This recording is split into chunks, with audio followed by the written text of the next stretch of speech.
Oye, País, buenas noches, oye, País, yo soy Rudy González, qué bueno que me acompañan en esta hora como cada noche, aquí por Color Visión y a través de una plataforma de televisión nacional e internacional. Avanza esta semana, la semana última, penúltima, pero ya casi última del mes de julio. Esta es la Semana de los Padres. El día 28 de julio se celebra en el país el Día de los Padres. Los aprestos, planes de un buen almuerzo y darle ese abrazo al padre, a la cabeza de la familia, por así decirlo. La muerte de doña Carmencina Casanova de Gómez, la viuda de Víctor Gómez Vergés, madre de Víctor Gómez Casanova, de Maeno, otros dos hijos, enluta al país. Una dama bien puesta, una dama de la sociedad dominicana. Hace ya unos años murió Víctor y ahora muere Carmencina. Una señora siempre bien puesta, digna, compañera de un hombre caballeroso, educado, diplomático, político, abogado, un hombre del país, funcionario de múltiples posiciones en los gobiernos de Joaquín Balaguer, desde ser ministro de Educación, canciller, embajador en varios países, presidente de la Liga Municipal Dominicana. Ocupó muchos puestos. Víctor Gómez Vergés fue quizás ministro de Educación, secretario en esa época de Educación, uno de los funcionarios más jóvenes que tuvo el gobierno de Balaguer. Fundó el Movimiento Nacional de la Juventud y siempre estuvo con él doña Carmencina. Una dama bien puesta, una dama de sociedad, vuelvo y digo, siempre digna, elegante, bien vestida, educada, cortés, una gran dama. Es una pena el fallecimiento de Carmencina. Desde aquí, desde Oye País, en el nombre mío personal y de mi familia y del equipo que me acompaña profesionalmente, le damos el pésame a sus hijos, sintiendo mucho este fallecimiento. Hablé con Carmencina hace ya 2 o 3 meses, no recuerdo. Me escribió por el WhatsApp para hacerme algún comentario de algo que había dicho en uno de mis programas. No recuerdo si en el de televisión o en el programa de radio de por las tardes que comparto con Georgie Rodríguez, pero sí estaba allí presente. Y fue realmente una pena cuando este martes circuló la información de su fallecimiento. Paz a sus restos. El Código Penal ha abortado. Sí, señor, ha abortado. Le dieron el tiro de gracia. Hay alarma en República Dominicana, se han disparado las alarmas por el anthrax, que se ha hablado de algún brote en Haití. Mientras tanto, el tema internacional central ha sido la renuncia de Joe Biden, la ascendencia a la candidatura de Kamala Harris, una mujer que se le entendía como ahí anodina, como separada, se ha convertido en un fenómeno en pocas horas y está dando mucho de qué hablar. Y está a la vuelta de la convención demócrata el mes que viene, donde será escogido, ratificado, el candidato presidencial para las elecciones del 5 de noviembre en Estados Unidos. Mientras tanto, la jefa del Servicio Secreto de los Estados Unidos presentó renuncia este martes a su puesto, atribuyéndose ella misma la responsabilidad de los fallos que ella misma admitió cometió el Servicio Secreto ante el atentado de Donald Trump hace varios días durante un meeting en Pensilvania. Y siguiendo con la política internacional, vemos el análisis, el debate que se hace de los planteamientos del discurso de Donald Trump cuando fue escogido candidato presidencial republicano y su discurso de aceptación, lo que planteó y cómo delineó cuáles son sus planes y sus propósitos si llega nueva vez a la presidencia de los Estados Unidos. Estos y otros temas en el desarrollo de esta emisión de Oye País, después de la pausa. Durante 24 años, el proyecto de Código Penal viene dando vueltas en el Congreso Nacional, estigmatizado principalmente por los intentos de despenalización del aborto, un tema que ha dividido a la sociedad dominicana a favor y en contra. Aprobado en 2 ocasiones y devuelto a las cámaras legislativas con observaciones por 2 presidentes, Leonel Fernández en 2006 y Danilo Medina en 2014.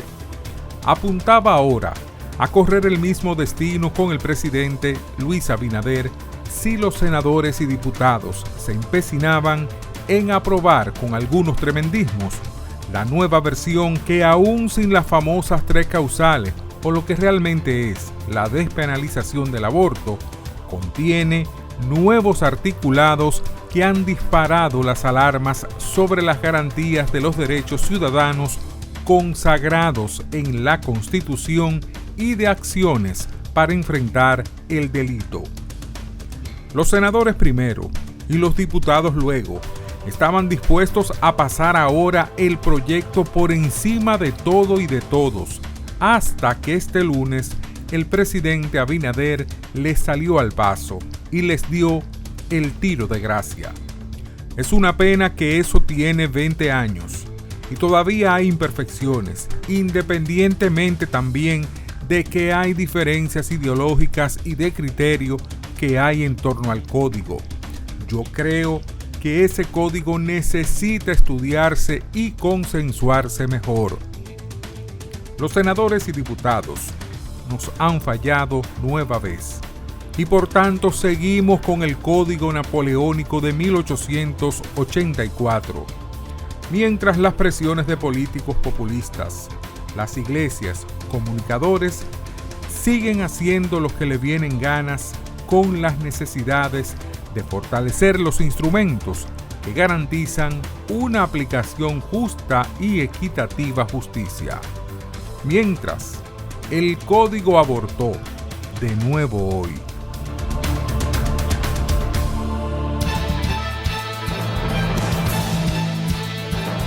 La misión del Fondo Monetario Internacional encabezada por Emilio Fernández Corujedo concluyó que resulta imperiosa una reforma fiscal integral que eleve de forma duradera los ingresos fiscales mediante una ampliación de la base tributaria y la eliminación de exenciones, en paralelo con una reducción de la evasión fiscal y mejora en la eficiencia en el gasto, incluidos menores subsidios al sector de la electricidad y menores transferencias no focalizadas.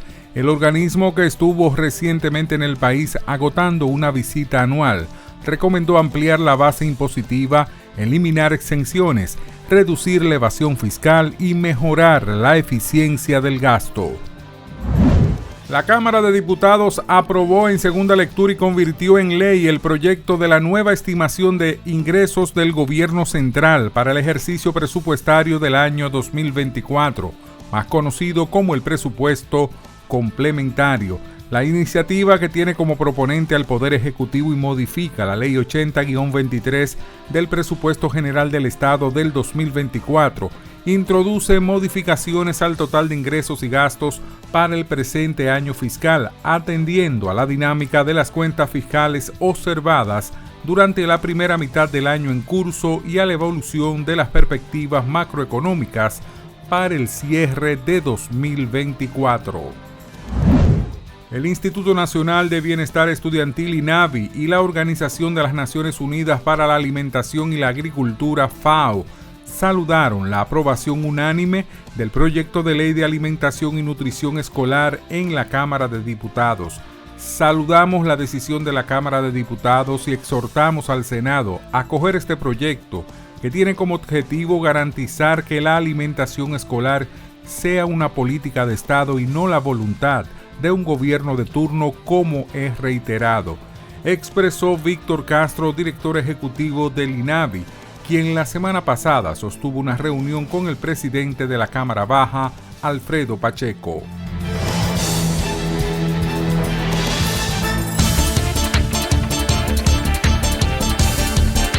La vicepresidenta de Estados Unidos, Kamala Harris, anunció este jueves que participará en la carrera presidencial. Soy Kamala Harris y hoy me postulo para presidenta de Estados Unidos, escribió en su cuenta de la plataforma X. Además, Harris difundió un video en el que aseveró que en las presidenciales que tendrán lugar en noviembre, los ciudadanos se enfrentarán a la cuestión sobre en qué clase de país quieren vivir. El gobierno de Haití anunció la puesta en marcha de medidas de emergencia tras la detección de una decena de casos sospechosos de ántrax en el país.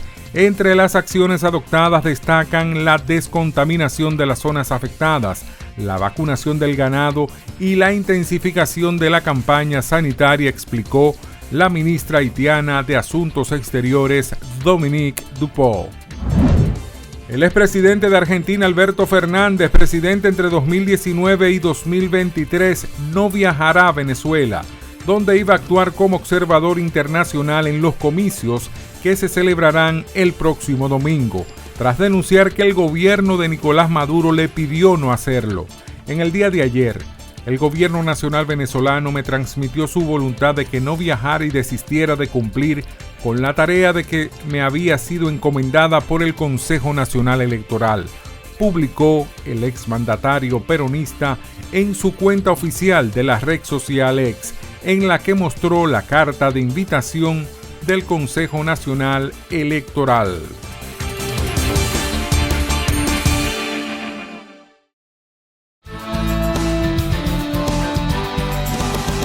El presidente Luis Abinader, en su comparecencia ante los periodistas los lunes en el Palacio Nacional, hubo de señalar que el Código Penal, el proyecto de Código Penal que se está discutiendo en el Congreso Nacional, necesita ser consensuado, necesita ser madurado, que no está acabado, que tiene situaciones difíciles para que pueda ser aprobado.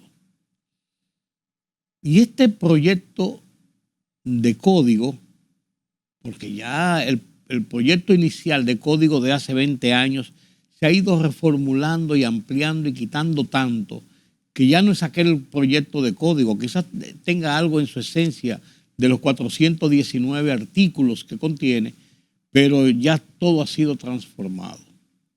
Ha sido devuelto por dos presidentes, Leonel Fernández primero, Danilo Medina después.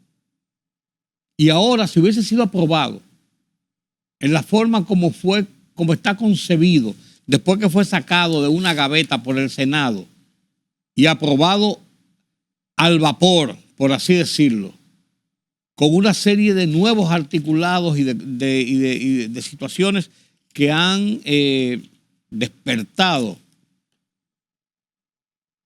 las advertencias de muchos sectores de la población, era casi seguro que si se aprobaba en la forma como estaba, iba a ser devuelto también por el presidente Luis Abinader. Y por eso el presidente Abinader dijo en la semanal, miren, no hay tiempo. Eso todavía hay que consensuarlo, todavía eso hay que pulirlo, todavía eso hay que ver muchas cosas de ese proyecto de Código Penal. Y lo que comenzó como el tema de las tres causales, y ese fue el marco que rodeó todas las críticas al proyecto, se ha ido convirtiendo en muchas otras cosas que le han ido agregando, que le han ido añadiendo, que le han ido quitando, que lo han ido remendando, que ya tienen muchas aristas que despiertan ojerizas. Bueno, el empresariado privado a través del CONEP le hizo 34 observaciones al código en las vistas públicas de la semana pasada. Finjus una organización por el libro que maneja el tema del derecho al dedillo, le hizo 20 y tantas también observaciones al código que ha aprobado el Congreso y que estaba el Senado y que estaba discutiendo ahora la Cámara de Diputados, las nuevas versiones. Y así, por el estilo, participaron 146 personas o entidades en las vistas públicas de la semana pasada y se hicieron 130 y tantos recomendaciones de enmiendas y de observaciones al código, que era posible que en 3 o 4 días pudieran sancocharlo y rechazarlas o aprobarlas para someterlas al Pleno. Con la presión de que este día 25 concluye la legislatura. Y los legisladores se les metió una prisa que la gente dice, ven acá, pero ¿y qué es lo que ha pasado?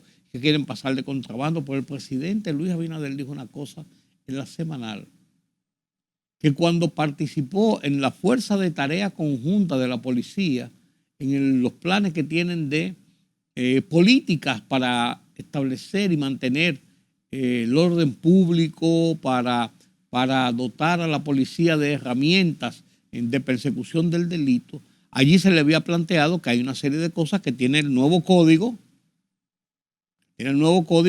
que va a entorpecer, que va a dilatar, que va a hacer más difícil la persecución contra el delito, porque hay una serie de garantías y de cosas y de cositas que se le han puesto que realmente lo van a hacer complicado en la lucha contra la delincuencia.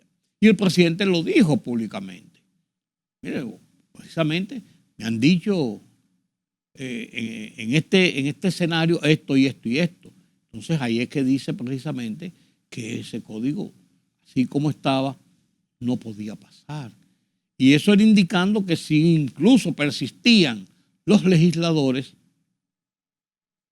correría la misma suerte que anteriormente y sería devuelto por el Poder Ejecutivo. Aquí el Congreso nos ha fallado de nuevo. Lo dilata, lo esconde, lo guarda. Tienen miedo por el tema de las 3 causales que ha dividido a la sociedad con el tema de la despenalización del aborto, que ese es el tema. Se llaman las 3 causales y lo adornan con una serie de cosas. No, es la despenalización del aborto, el tema en discusión. Entonces, frente a esta realidad, frente a esta situación, los legisladores han jugado más a su posicionamiento político. Se acercan las elecciones, nadie toca eso, porque nadie quiere verse envuelto en las críticas de la iglesia, como se hizo ahora, que la iglesia tomó una participación decisiva amenazando a políticos y candidatos de que los que estaban a favor de la despenalización del aborto iban a recibir el castigo de la feligresía cristiana en República Dominicana. Yo estoy en desacuerdo con la despenalización del aborto, pero no le acepto esa presión y ese chantaje a la Iglesia Católica. No, sí no. Este es un país donde hay libertad de cultos, donde hay libertad de expresión, donde hay libertad para usted tomar sus decisiones propias dentro del marco de la ley. Una institución de los poderes fácticos del país como la iglesia no puede estar dándose el lujo de hacer ese tipo de presiones públicas. Creo que estos tiempos no se prestan para eso. Pueden fijar su posición, pero no hacer amenazas contra quienes osen mostrar sus ideas o fijar sus posiciones porque no vayan en la misma línea de la iglesia. De chubarle, en buen dominicano, a su feligresía. No, así no, amigos de la iglesia, así no.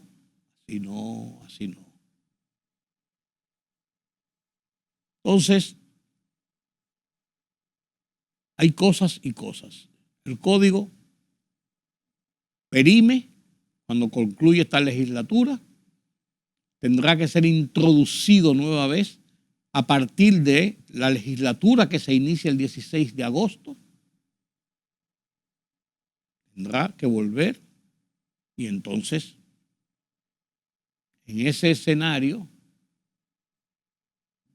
habrá tiempo ahora suficiente para realmente ver todos esos periquitos que se han estado encontrando en toda esta nueva, porque hay que decirle así, nueva redacción de ese código para que pueda ser una realidad.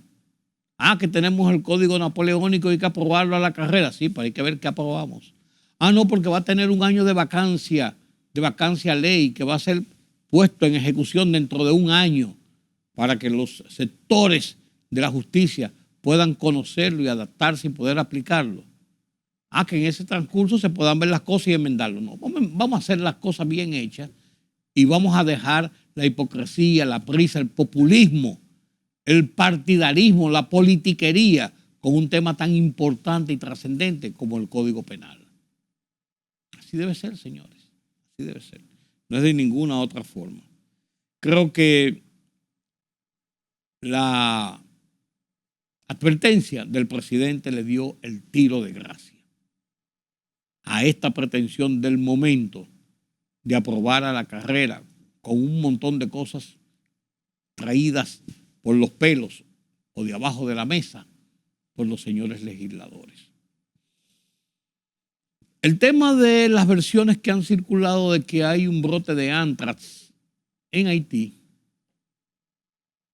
Hay un brote de anthrax en Haití. Ha disparado las alarmas de advertencia en República Dominicana y eso es lo correcto. El Ministerio de Salud, las Fuerzas Armadas, ¿por qué? Por el cordón de seguridad que tienen en la frontera.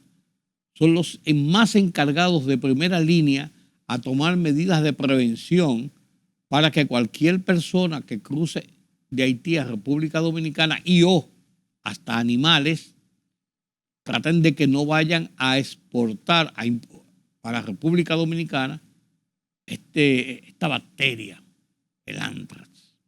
Uno oye el anthrax en las películas de suspenso, las películas de espionaje, que se usa el anthrax como un veneno mortal, como una bacteria que puede causar muertes pero violentas en una alta comunidad rápidamente, altamente agresivo, y uno piensa que entonces este anthrax de lo que se está hablando es algo tan mortal y tan dantesco como lo que uno ve en las películas. No, el anthrax es una enfermedad muy vieja, muy vieja. Se produce principalmente con manifestaciones cutáneas. Se da en los animales, no se transmite de humano a humano, sino de animales a humanos. Y se transmite de animales a humanos en una forma, de varias formas. Por el pelo de un animal infectado, por el contacto directo con las pieles, comida, que se coma un animal que ha sido infectado, que tenga la infección, y puede producir problemas intestinales, puede producir problemas de la piel y también por las esporas que puedan esparcirse de los animales hacia humanos, puede entonces provocar problemas respiratorios, que son los más serios. Pero no tampoco detectado, tampoco es algo tan terrible que no pueda enfrentarse médicamente. Entonces, estamos ante un brote, una enfermedad, una bacteria que circula, o que podía circular, o que se dice que está circulando en Haití, pero tampoco es una cosa del cólera. Coronavirus en sus principios, o sea, producida la muerte y diezmó la población mundial. Pero bien por las autoridades, paran las alarmas, buscan establecer una vigilancia epidemiológica, como le quieran llamar, para tratar de evitar, no tenemos necesidad de tener aquí ningún brote de ninguna enfermedad por negligencia de no tomar las precauciones a tiempo. Creo que ha hecho bien tanto Salud Pública como el Ministerio de las Fuerzas Armadas, uno por la razón de uno y otro por la razón del otro, y a nivel nacional para tener un control de lo que pudiera pasar. No veo que sea nada del otro mundo y que pueda provocar una situación demasiado seria. Demasiado seria. El tema principal que nos ha llevado a mantener un interés, yo diría, en el plano internacional, son las elecciones de los Estados Unidos. Todo lo que tiene que ver en el entorno de la escogencia de los candidatos que van a competir, de todo esto que se ha formado en las últimas 2 semanas, los últimos días. ¿Qué ha ocurrido? Vamos a analizar este tema después de la pausa.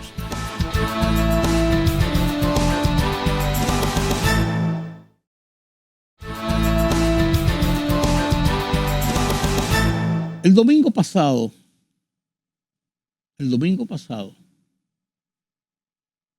el presidente Joe Biden, a través de su cuenta de Twitter o X, difundió una carta donde anunciaba su renuncia a la precandidatura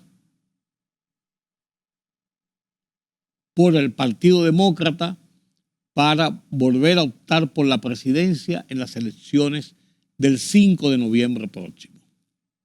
Y digo precandidatura porque si bien es cierto que él corría prácticamente solo, hasta que no sea aprobado por la Convención Nacional, no es un candidato oficial. Sorprendió a algunos, no sorprendió a muchos, porque Joe Biden aparentemente estaba decidido a continuar en la carrera pese a sus visuales situaciones de desmejoría de su salud, de coordinación, de sus partes motoras, su disgregación de la realidad en algunos momentos. Y todo se vio muy evidenciado en el debate del 27 de junio. Fue muy claro, el pueblo norteamericano, el mundo lo vio titubear, desconectarse en muchas ocasiones frente a un Donald Trump siempre agresivo, siempre impulsivo, que incluso en ese debate no fue tan demoledor en el plano personal como nos tenía acostumbrado Donald Trump, de ser un hombre agresivo, fuerte, violento, duro. Fue un poco más tranquilo. Pero en sentido general, Joe Biden por sí mismo dio unas notaciones malísimas y las notas que sacó de ese debate fueron terribles. Ya se hablaba de su sustitución, comenzaron la misma gente del Partido Demócrata, la cúpula del Partido Demócrata, a pedirle que dejara la candidatura, que él no podía, que él no estaba en condiciones de ser candidato y mucho menos si ganaba las elecciones continuar en el mando por sus evidentes debilidades de salud. Finalmente el domingo renunció, pero al renunciar endosó a Kamala Harris, la vicepresidenta, una mujer que la habían mantenido como lejos, como anodina, como que estaba ahí porque estaba ahí, como que no había cumplido con las tareas o el liderazgo que se le suponía. Sin embargo, en las primeras horas, Kamala Harris surge como una gran candidata. Muchas recaudaciones, más de $80 millones en recaudación en pocas horas.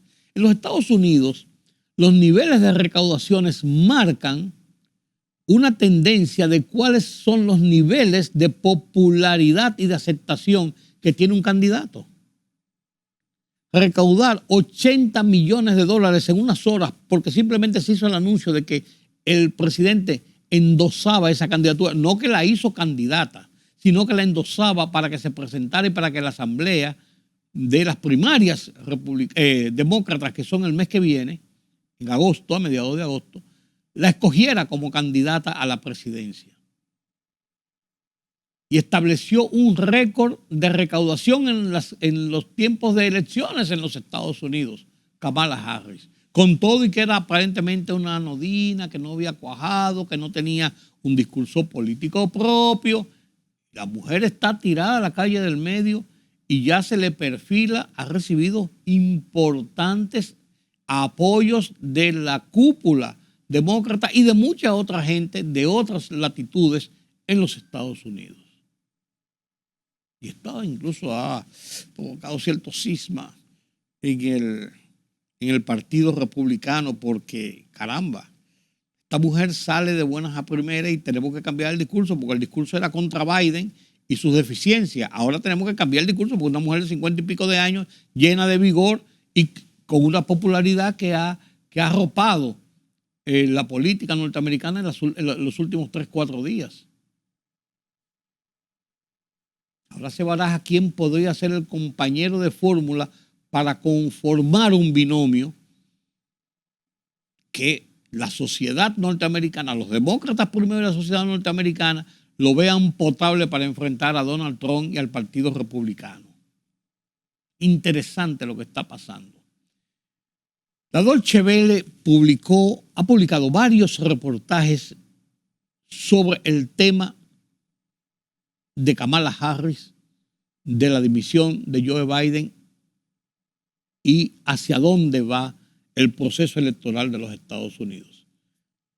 Hemos hecho alguna recopilación sobre esto, lo ponemos en contexto para que usted saque sus propias conclusiones. El presidente Joe Biden anunció que se retira de la carrera presidencial y expresa su apoyo a la vicepresidenta Kamala Harris para que sea la nominada por el Partido Demócrata de cara a las elecciones presidenciales de noviembre próximo. Biden se baja así de la candidatura por la reelección tras resistir durante semanas a los pedidos desde sus propias filas para que dé un paso al costado. Además, anunció que se dirigirá a la nación en los próximos días. Y en su cuenta de la red social X, Joe Biden escribió: compañeros demócratas, he decidido no aceptar la nominación y centrar todas mis energías como presidente en lo que me resta de mandato. Mi primera decisión como candidato del partido en 2020 fue elegir a Kamala Harris como mi vicepresidenta, y ha sido la mejor decisión que he tomado. Hoy quiero ofrecer mi total apoyo y respaldo a Kamala para que sea la nominada de nuestro partido este año. Demócratas, es tiempo de unirnos y derrotar a Trump. Hagámoslo. Ampliamos informaciones sobre la noticia del momento, con el periodista José Díaz Briceño, a quien saludamos a esta hora en Washington. José, buenas tardes para ti. ¿Qué reacciones se conocen en el Partido Demócrata a este anuncio de Joe Biden? Este es un anuncio monumental, considerado histórico aquí en Washington. Un presidente en funciones que renuncia a buscar la reelección a pesar de haber ganado las primarias demócratas este año. Esto llega, recordaremos, 24 días después de un desastroso debate presidencial frente a su rival republicano Donald Trump, y que también se había cuestionado la capacidad cognitiva derivada de este debate del hoy presidente Biden. Las reacciones inmediatas del campo demócrata son de halago y de felicitar al presidente Biden como uno de los más grandes patriotas. Esto de acuerdo con personajes como Chuck Schumer, el líder de la mayoría demócrata en el Senado, también la propia Nancy Pelosi, la ex presidenta de la Cámara Baja, pero figuras tan importantes como Barack Obama o la ex candidata a la presidencia Hillary Clinton también dieron su respaldo a la decisión, calificando a Biden como uno de los más importantes presidentes de la historia, dado su récord de sacar a Estados Unidos de la pandemia. Esto, sin embargo, abre una caja de Pandora sobre lo que sigue, pues nunca antes había ocurrido una situación similar. A propósito de esa caja de Pandora, José, hablemos ahora de los republicanos. ¿Cómo cambia esto la campaña para los republicanos y para Trump? Inmediatamente después de la Convención Nacional Republicana, los jefes de la campaña del expresidente Trump habían dicho que un cambio de Biden por Kamala Harris no les afectaría de ninguna manera y, sin embargo, de acuerdo con reportes internos de la campaña, los republicanos les hubiera gustado que, dada la baja imagen de Biden y el impacto que estaba teniendo estas condiciones en las encuestas en estados claves, les hubiera gustado que Biden siguiera hacia adelante en noviembre, pues consideraban era un candidato más fácil de vencer. Inmediatamente después de que se conoció la noticia hoy, el expresidente Trump calificó a Biden como uno de los peores presidentes de la historia en una entrevista con una cadena de televisión estadounidense. Por otro lado, en un nivel más serio, el actual presidente de la Cámara Baja, Mike Johnson, aseguró que si Biden no está en condiciones de fungir como nominado demócrata, debería renunciar a la presidencia, dado que tampoco tendría las capacidades para seguir adelante. Duros cuestionamientos por parte de los republicanos en plena campaña electoral. Así es, José Díaz Briceño en Washington. Gracias por estas informaciones. Por favor, sigue con nosotros porque enseguida volvemos contigo, José. Y como ha dicho el propio Joe Biden en su cuenta de X, ahora se concentrará en cumplir con sus deberes como presidente en los meses que le quedan a su mandato. Pero echemos ahora un vistazo a lo que fueron las pasadas semanas cuando aumentó la presión sobre Biden para que retirara su candidatura. Este fue el punto de inflexión de la campaña para las presidenciales de Estados Unidos.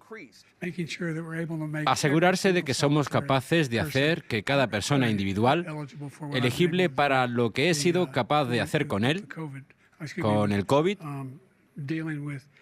hacer frente a todo lo que tuvimos que hacer frente. Finalmente, hemos derrotado al Medicare.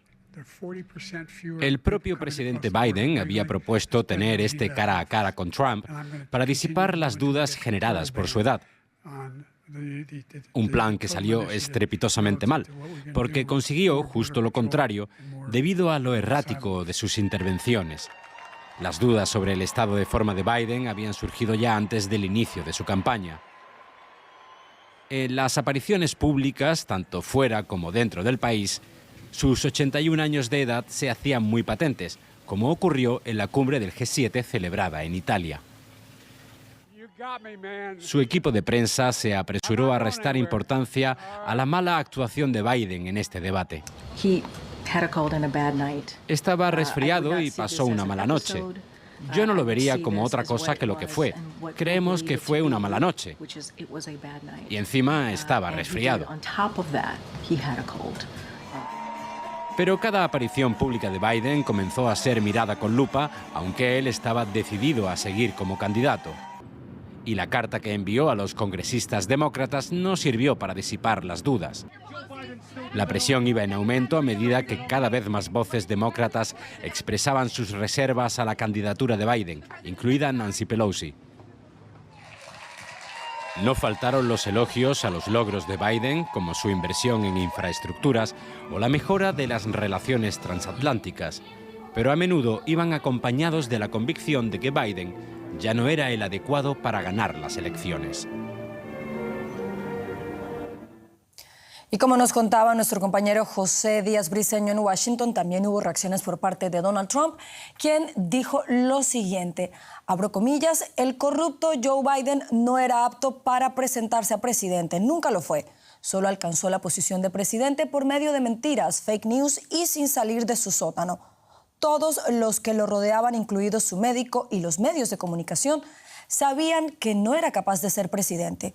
Sufriremos mucho a causa de su presidencia, pero remediaremos el daño que ha hecho rápidamente. Hagamos a Estados Unidos grande de nuevo. Cierro comillas. Echemos ahora un vistazo al perfil de la vicepresidenta Kamala Harris. Su figura ha generado un gran debate entre los demócratas que se cuestionan si ella sería la candidata más fuerte para enfrentar al expresidente Donald Trump. Desde su ascenso en la política de California hasta Washington, siempre se supuso que algún día se presentaría como candidata a la presidencia, pero no tan pronto. Kamala Harris ya logró un hito histórico, ser la primera mujer negra vicepresidenta de Estados Unidos. Inicialmente no tardó en respaldar a Biden cuando surgieron las críticas por su desastrosa actuación en el debate con Trump. Creemos en nuestro presidente Joe Biden y creemos en lo que representa.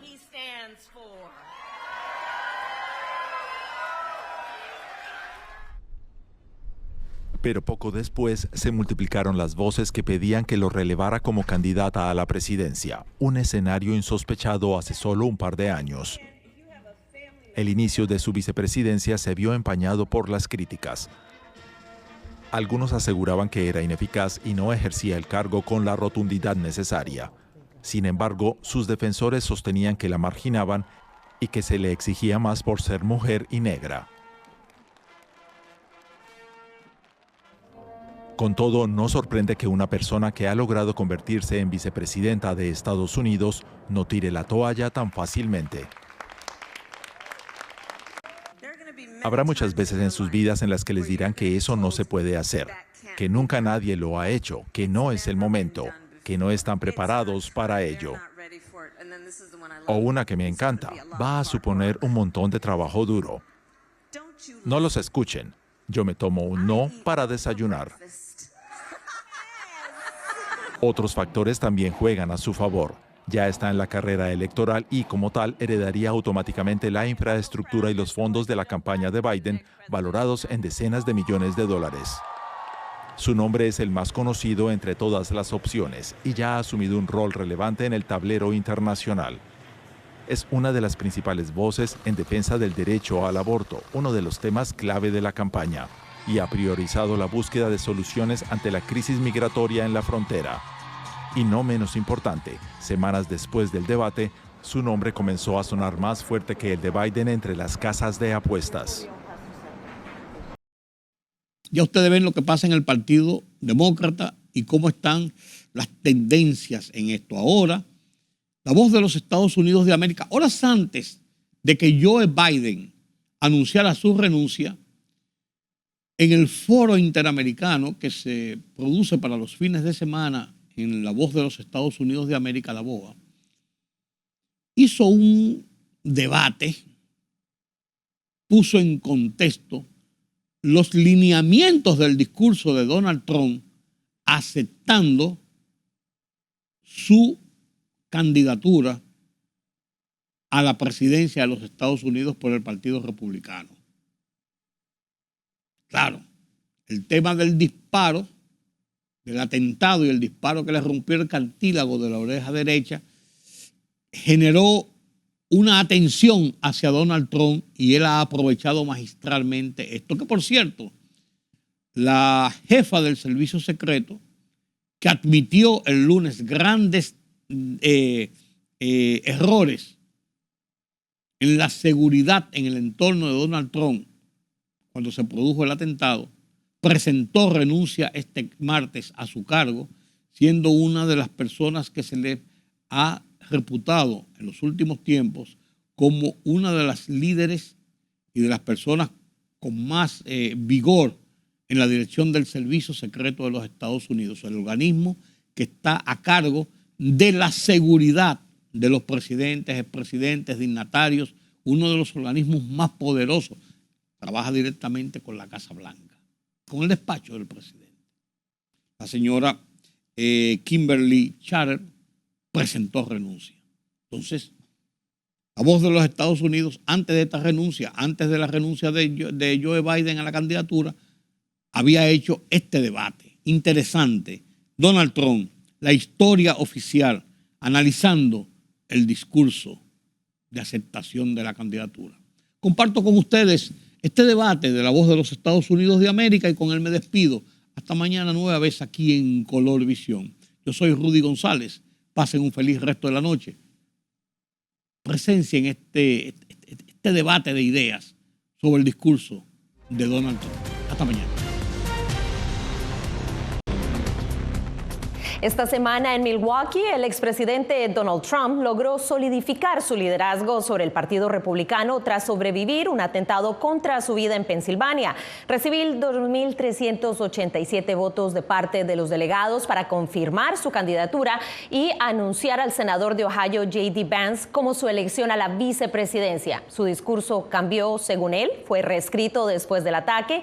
Su intervención, la tercera que hace aceptando la nominación en los últimos 8 años, se posiciona como el discurso de aceptación más largo en la historia. Duró 93 minutos. Pero vamos a tener detalles de lo que sucedió con Jorge Agobián, enviado especial de La Voz de América a la Convención Nacional Republicana, quien nos da este informe desde Wisconsin. Aquí en Milwaukee los republicanos zanjaron cualquier diferencia alrededor de la figura del expresidente Donald Trump y lo confirmaron como el candidato oficial para reconquistar la Casa Blanca. Esa convención nacional republicana para respaldar a Donald Trump coincidió con el mejor momento del exmandatario en las encuestas, con la noticia de que una jueza desestimó uno de sus casos judiciales y el aumento de lo que es aparentemente las grietas en el Partido Demócrata para la candidatura de Joe Biden. Todas son buenas noticias para Trump, quien apareció en este escenario prometiendo hacer a América grande una vez más. Together we will launch a new era of safety, prosperity and freedom for citizens of every race, religion, color and creed. The discord and division in our society must be healed. En la convención republicana, el expresidente se mostró desafiante tras navegar múltiples procesos judiciales en medio de esta campaña, los intentos para sacarlo de la papeleta en las primarias y sobrevivir a un atentado. Había sangre corriendo por todos lados y, sin embargo, de cierta manera me sentí muy seguro porque tenía a Dios de mi lado. Sentí eso. Donald Trump Jr., uno de los oradores de esta convención, comparó el atentado de su padre con lo ocurrido al expresidente Theodore Roosevelt en 1912, cuando también fue durante un discurso de campaña, y teorizó sobre las razones por las que su padre se salvó de morir en Pensilvania. Escuchemos. En ese momento, mi padre no solo mostró su carácter, mostró el carácter de Estados Unidos. Cuando se puso de pie con sangre en el rostro y la bandera a la espalda, el mundo vio un espíritu que nunca podría ser quebrantado. Lo que sí no estaba en los planes era que Nikki Haley, una de las republicanas más críticas de Donald Trump en las primarias, apareciera en esta convención con un fuerte discurso de respaldo a la candidatura de Donald Trump.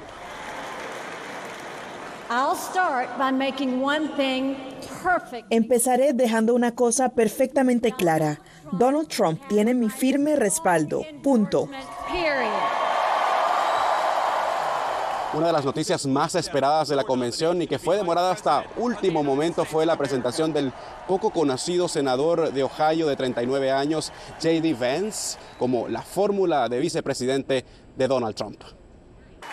Ya no más con importar mano de obra extranjera. Vamos a luchar por los ciudadanos estadounidenses y sus buenos empleos y sus buenos salarios. Pasada toda la emoción de esta Convención Nacional Republicana, la próxima parada será justamente en un mes en la Convención Nacional Demócrata que tendrá lugar en Chicago. Desde Milwaukee, Jorge Agobián, Voz de América. Gracias a Jorge Agobián desde Wisconsin. Y ahora para analizar este tema me acompañan Lucía Navarro, analista conservadora, y Rafa Bernal, editor de The Hill. Bienvenidos a Foro. Vamos a empezar con Lucía. ¿Cuál es su opinión de este discurso? Ya que según la campaña sería de unidad, sin embargo el exmandatario improvisó gran porcentaje de este y pudimos escuchar una retórica similar a la de algunos de sus eventos de campaña. Pues mira, Celia, primero que nada, gracias por la invitación a participar en esta sesión de análisis. Yo creo que el discurso de Trump fue de unidad y puedo resumirlo de alguna manera, aun y cuando se hubiese saltado algunas cosas. Y creo que en este momento es lo que los Estados Unidos necesita.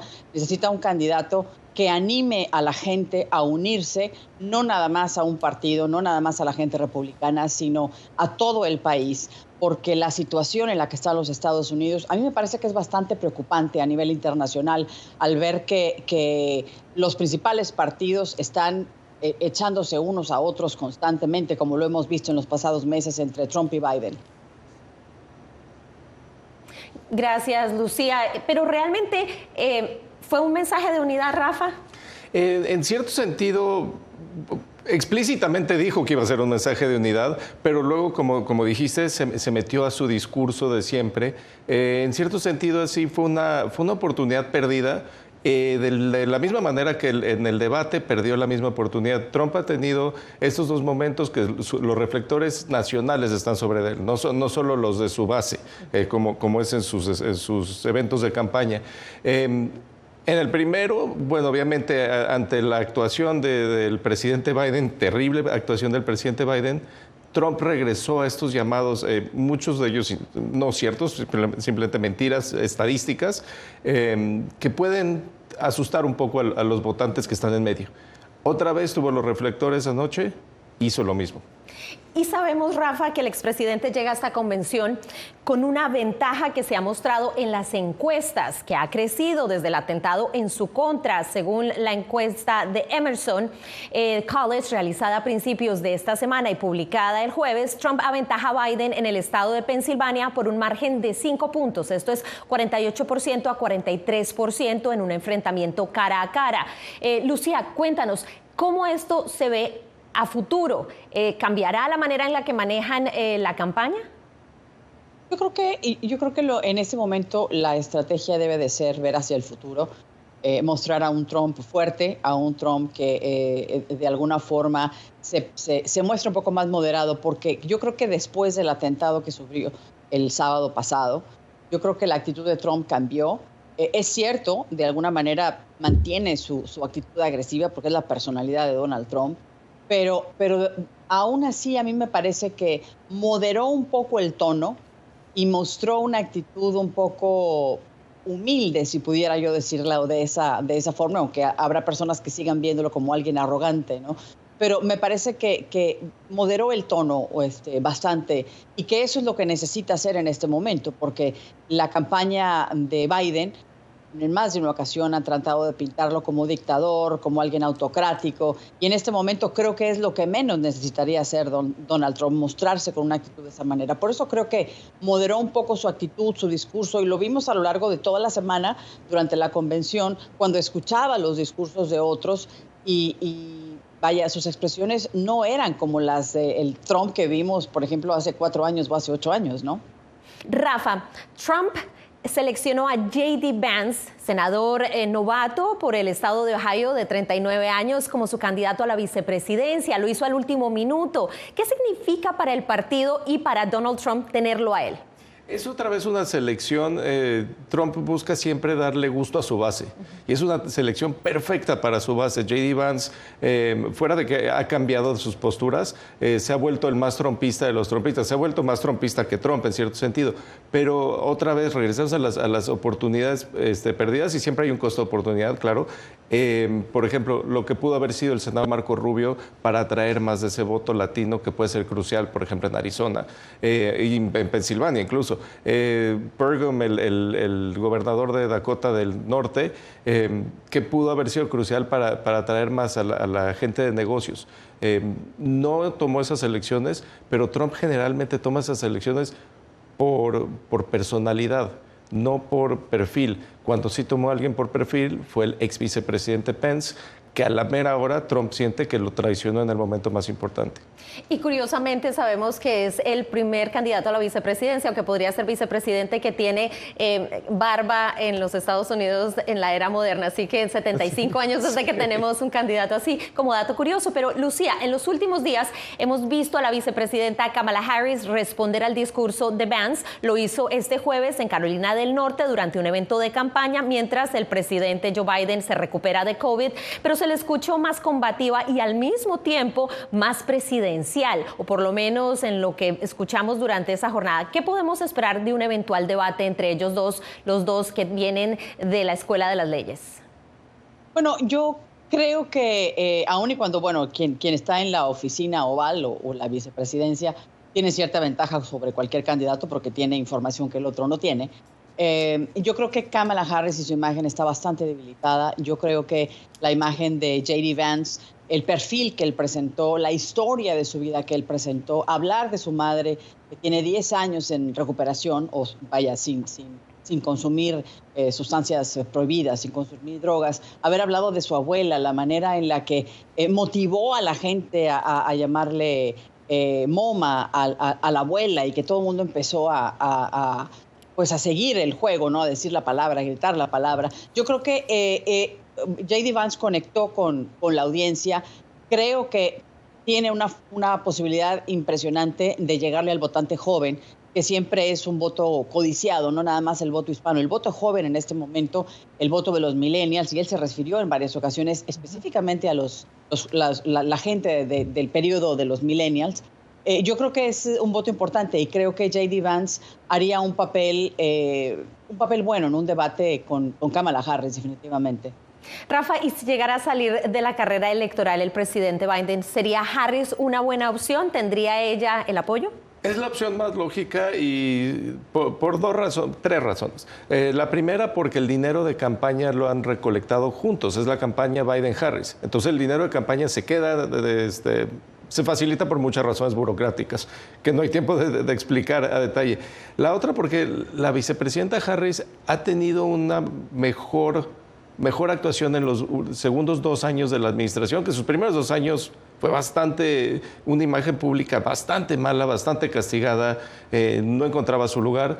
Últimamente ha encontrado mucho mejor su lugar, y finalmente porque en el Partido Demócrata va a ser muy difícil hacer el argumento de quitar una mujer de color que está en la posición, que está ya en el escalón antes de la presidencia, digamos, brincársela, digamos, por un hombre blanco sería muy mala imagen, muy mala óptica para el Partido Demócrata. Y Lucía, desde la perspectiva republicana, sería obviamente el cambio de candidato si no fuera Kamala Harris, pero logran hacer, como se ha dicho informalmente, una mini primaria rápida antes del 19 de agosto. ¿Cómo lo verían y cómo afectaría el cálculo republicano? Pues mira, para empezar, uno de los binomios que se maneja, si es que no fuera Kamala Harris, sería el gobernador de California, Gavin Newsom, y la gobernadora de Michigan, Gretchen Whitmire. Ambos en los 50s, y creo que los demócratas utilizarían ese rango de edad, el estar en los 50s, como un argumento para decir, entra la juventud, entra sangre nueva, hay que ver hacia adelante, en lugar de ver hacia atrás con un hombre que está en los 70s, en los altos 70s, como es Donald Trump, ¿no? Si bien Donald Trump está en una condición, creo yo, bastante mejor que el presidente Biden en cuanto a edad, me parece que Trump tendría un factor muy interesante que noquear, si lo puedo decir así, si llegara a ser el boleto entre Gavin Newsom y Gretchen Whitmire. Y tenemos a Lucía y Rafa, y vamos con las conclusiones de esta Convención Nacional Republicana. ¿Qué piensan ustedes que se logró, que se pudo haber hecho, y de esta plataforma? Rafa, tu análisis. Bueno, los republicanos tienen la ventaja, definitivamente. Este es un gran momento, como decía Lucía, para los republicanos, pero no han logrado solidificar esa ventaja, y vamos a una campaña muy impredecible, empezando porque no sabemos si el presidente Biden va a llegar a noviembre. Lucía, ¿y tu perspectiva? Bueno, estoy muy clara en que para los demócratas no va a ser tan sencillo quitar ese sabor tan emotivo que dejaron los republicanos en la convención esta semana. Creo que tendrán poco tiempo, como decíamos hace unos minutos, para determinar quién será su candidato, si francamente será Joe Biden y Kamala Harris el ticket, o si será Kamala Harris con alguien más, ¿no? Pero creo que tienen poco tiempo, y creo que los republicanos en ese sentido por lo menos tienen su candidato a presidente, vicepresidente, y por lo menos están ya listos para empujar y para ir hacia adelante en esta contienda para el mes de noviembre. Muchísimas gracias a Lucía Navarro y a Rafa Bernal por acompañarlos. Llegamos al fin de esta edición de Foro. Nos vemos la próxima semana. Desde Washington les habló Celia Mendoza.